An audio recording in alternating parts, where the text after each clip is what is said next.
आज आपको छठ पूजा उसकी बहुत बहुत बधाई और आपके माध्यम से समस्त समाज को इस पुण्य अवसर की बधाई देता हूँ, शुभकामना देता हूँ।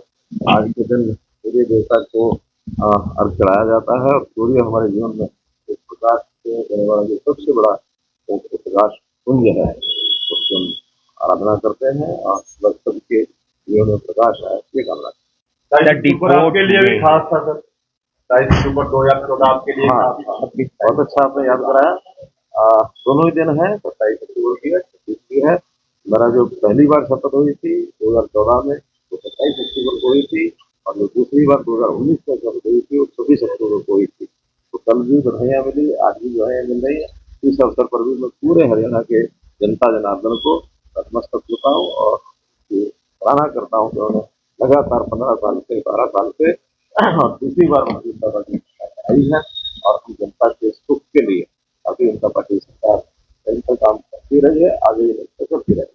तमाम भारतीयों को डिपोर्ट किया है, जिसमें से 50 हरियाणा के हैं युवा, और जंजीरों में एक बार फिर से भेजा है सर, जो डंकी के माथे। आप लोग इसको अदरवाइज न लेना, मुझे ध्यान में है, मैंने जब अपनी यात्राएं की थी चुनाव के दिनों में, उस समय भी मैंने कहा था कि जो रूट डंकी रूट है ये युवकों के लिए भी ठीक नहीं है, परिवारों के लिए भी ठीक नहीं है।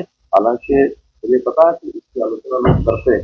हम चाहते हैं युवकों को रोजगार मिले, उनकी कौशल, उनकी शिक्षा ये बढ़कर के हो, लेकिन जहाँ भी कहीं विदेश में जाना है विधिवत तौर तरीके से जाए। हम उसमें पासपोर्ट बनाने में भी सुविधा देते हैं, उनको वीजा लेके देने में भी सुविधा देते हैं और वहाँ प्लेसमेंट में भी। अभी फॉरेन कोऑपरेशन डिपार्टमेंट हरियाणा सरकार ने जो हमने बनाया था, उसके माध्यम से इससे पहले भी काफी बड़ी संख्या में लोग रोजगार के लिए जा चुके हैं। अभी भी और से रिक्वेशन आई हुई है, बहुत से केयर टेकर इनकी आवश्यकता है, ड्राइवर्स की आवश्यकता है, तरह तरह की आवश्यकताएं वहाँ काम की पड़ती रहती हैं। मैं स्वयं विदेश में एक बार दुबई ऐसे जो एजेंट्स हैं जो विधिवत तौर तरीके से लोग को लेके जाते हैं, उनसे मेरी मीटिंग भी हुई थी और हमें उन्होंने कहा था कि हम देश भर से 1 लाख लोगों को यहाँ लाने के लिए तैयार है। शर्त यही है कि विधिवत तौर पर वो जाएं, बिना तौर तरीके से जाएंगे तो हर देश अपने अपने तरीके से काम करता है।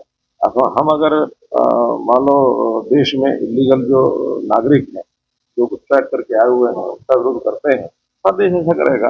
यहाँ भी बांग्लादेश के कितने लोग आए हुए हैं और अगर ऐसा यार, देखिए ये मैं इस पर टिप्पणी नहीं करूँगा, क्योंकि कोई भी अगर कोई किसी देश का कोई नियम है उसका उल्लंघन करने में उनका निर्णय है। हमारे यहाँ जंजीरें हमारे लोग नहीं लगाते हैं, उनके लोग क्या करते हैं क्या नहीं करते हैं, देश को क्या सजा देने हैं उसके बारे में नहीं करना ठीक नहीं। सर, धान को लेकर लगातार किसान परेशान चल रहे हैं और कई तरह के धान घोटाले हो चुके हैं, हर साल ही होता है। अब की बार तो बहुत ज्यादा किसान बस ठीक है कि इस बार वर्षा देर तक आई है और जब देर तक वर्षा हुई है तो धान की जो मॉइस्चर वो ज्यादा थी और ज्यादा मॉइस्चर का धान कोई भी आड़ती भी नहीं लेगा, कोई मिल मालिक भी नहीं लेगा और इतना भी नहीं चाहिए। उसका कारण है कि अगर मॉइस्चर का धान जाएगा तो पैकिंग के समय या उसकी जब उसकी मिलिंग की जाएगी तो उस मॉइस्चर के साथ धान खराब भी होता है और खराब होगा तो ये नुकसान, देश का नुकसान है, किसी के भी काम नहीं आएगा।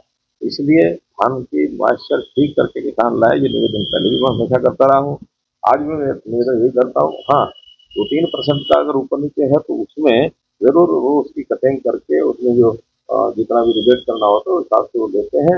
वो फार्मूला सेट है, 1% धान की मॉइस्चर अगर ज्यादा होगी तो 25 रुपए क्विंटल उसका वो काटते हैं, ये नियम बना हुआ है। होगी 2 या 3%, अगर 17% से 25% मॉइस्चर होगा तो वो कहीं भी उसका लाभ नहीं है, वो तो पानी बेचने वाली बात है। इसलिए मैं किसानों से भी निवेदन करता हूँ, मंडी के लोगों से भी निवेदन करता हूँ, आड़तियों से भी करता हूँ, मिलर से भी करता हूँ। जो पैरामीटर्स हैं उसके उसमें जितनी छूट है उसके हिसाब से काम करें, उसकी जगह। 2 मामले आए सर देश भर में ऐसा रही 10 स्टेट में करने की इलेक्शन कमीशन ने घोषणा की। तो